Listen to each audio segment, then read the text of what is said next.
And we're live. Welcome back, everyone. Episode 67 of Kids Deserve It. We hope you've been enjoying our weekly chats with educators and game changers from around the country. Also, don't forget, you can check out our show on iTunes. And don't forget our new competition on iTunes as well. If you leave a review for our show on iTunes with your Twitter handle present, we will select a winner every week who's going to win a KDI book swag set.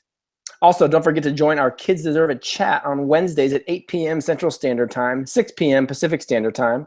This week, we got another great guest, but first, we want to introduce ourselves. I am Adam Welcome, Director of Innovation in the Bay Area of California.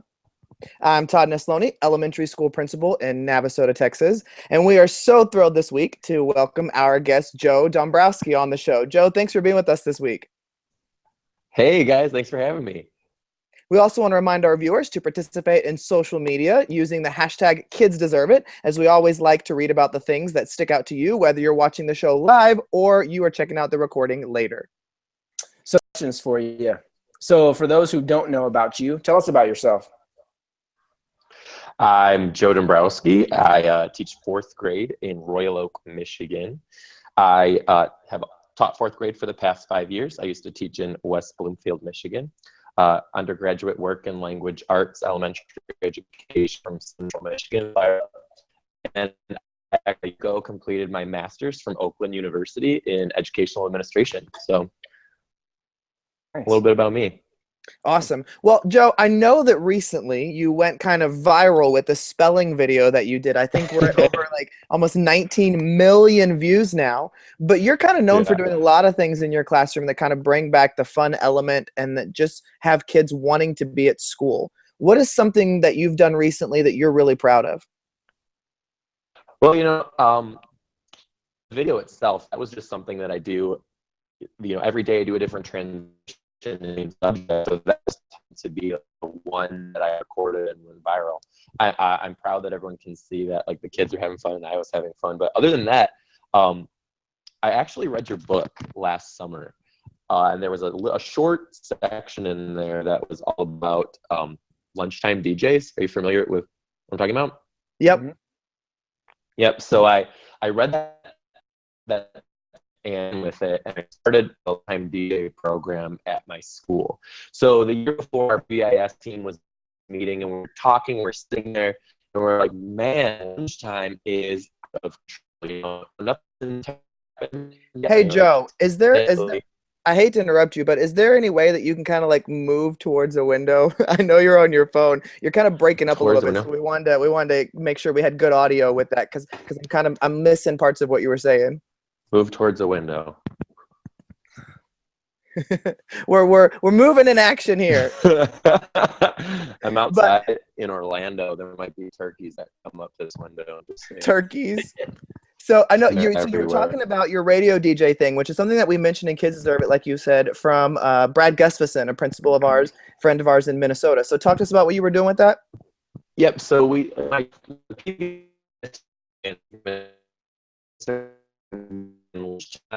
getting a little crazy. Kids are kind of, we have things going on to make it more structured, make it better. And then I read about lunchtime DJ program in your book, so I kind of ran and read a little about it, and we started the lunchtime DJ program at our school. What's happening is every week throughout the week, a show. Yeah, we're missing you, Joe. Where it's really breaking up really bad. I can't hear anything of what you're saying hardly. No, still. Yeah. Maybe turn off the video for a minute. Maybe if we just focus on the audio, we can get that side. Maybe it's just trying to pull too much data. Anything? So try again with the DJ thing. Can you hear me at all? Are we good? Yes, it's much better. Okay. So we started a lunchtime DJ program to kind of like improve behaviors that were happening at lunch. And so what we do is students throughout the week, when they're showing positive lunch behaviors, they can earn what we call OAKS tickets, which is positive behavior rewards. And they put those in 2 different boom boxes, which are where your positive rewards go. And then every Friday morning, we pull out of the boom box to pull 2 students who will join me on Friday on stage to be the lunchtime DJ. So there's an upper L and a lower L student who join me. And basically, when you have the opportunity to be up there, we have a DJ booth that one of the kindergarten dads built. It lights up with LED lights. It's got our Oakland Elementary logo on there. And they sit behind there and we just spin the beats. There's a microphone. They get to do shout outs to all their friends who are sitting out in the audience. And usually we end lunch with the last 4 minutes-ish being kind of a little dance party in there for all the kids. And then they go back to their seats and they clean up and we head out back to their classrooms. And it's crazy how the behavior problems during lunchtime have completely dropped. Kids look forward to it. They love it. They want to be there on Friday for lunch. They want that opportunity to be the DJ up there with me. And it's like totally changed the game of lunch at our school. It's pretty great. So I'm pretty proud of that. It sounds like something that would be awesome for the kids to be a part of, and they just have total, complete ownership of it too. Yeah, they love it for sure. I love it. I've always said for years, the best discipline program is an engaged classroom. And I guess the best disciplined lunch program is an engaged lunchroom where the kids are, as you would say, spinning the beats, man. I love it. So Joe, that's exactly it. Yeah. How do you work in making sure your students, feel valued and that they have a voice? So I started really doing some reading on students having their voice and students being able to express themselves and be themselves. So one of the things that I really got into last school year was being able to publish student work. How can I do that? How can I do that as a teacher who's not a publisher? I started looking at the outlets that I had. So I started doing mystery Skype with classrooms around the world, really. And to publish their work, I started using Periscope also. So their parents could tune in, their grandparents could tune in, anybody on mystery Skype excited to be able to show off their work. But not only that, I had the students stop reflections about mystery Skype, and then I took their writing and I posted it to my blog. And they were just mind blown when teachers from across the country are just sitting there writing back to their work, praising them and how well they did. They took ownership for that. And, they really appreciated seeing that what they did mattered. It was so cool to watch their reactions to that. That was a really good one. That's awesome. I love how you're giving them a voice and empowering them. So for you personally, what is one thing that you're working on growing in this year?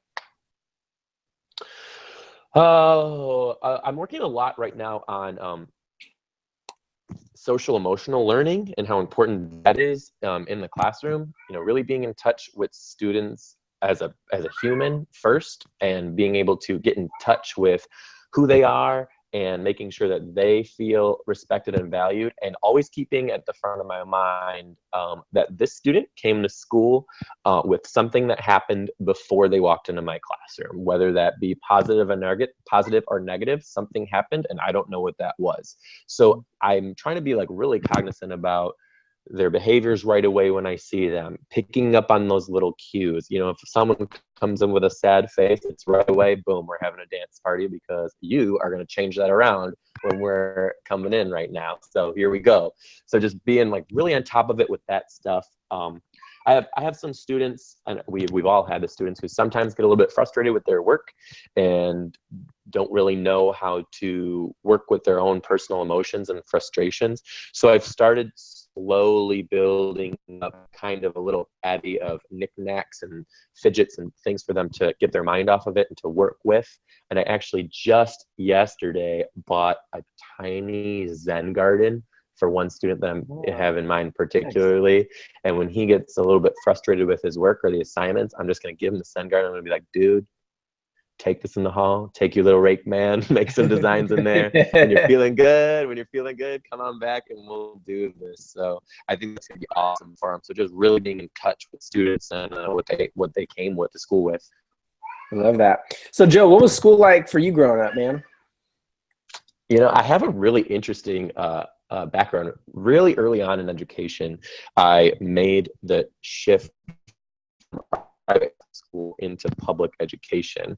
And, my experience in the private Catholic school was great. I had a good time.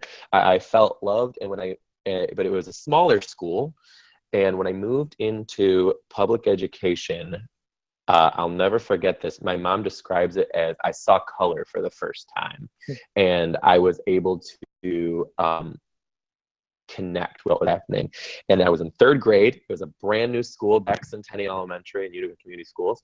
And teacher, Mrs. Badalmente, was full of life. She was ready to go. She was ready to handle me with all of my energy.